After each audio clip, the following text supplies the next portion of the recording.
This is the step up exercise. Again, this is inspired by Chris Johnson from Zarin PT. Feel free to follow him as a resource. He has great tools and exercises for runners. So I break the step up down into 3 different parts. The first part, or the first thing I should mention, is keep your feet close to whatever the step you have.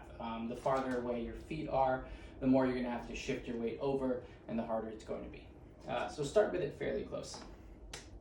You want to make sure that the first stage, you want to take your center of mass and put it over that top foot. So as you're doing that, what's going to happen is your back heel will naturally go up. So the first stage is coming up onto the ball of your feet, shifting your weight on top. The next stage will be to then shift your weight, or to start to push up and just go on the very, very tiptoe of your foot. Quick pause. Next stage, lift up, and then you would reverse that. So again, the 3 stages are shifting your weight over, up onto the ball of your feet.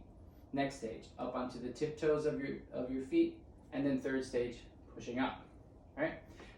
What we do not want to see is this. Right?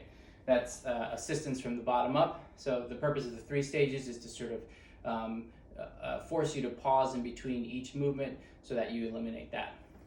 From the front, a lot of times what you'll see with a step up is as you transfer that weight forward, you will start to see that hip kind of shift out a little bit, and that leg start to get a little bit more of an angle inward, right?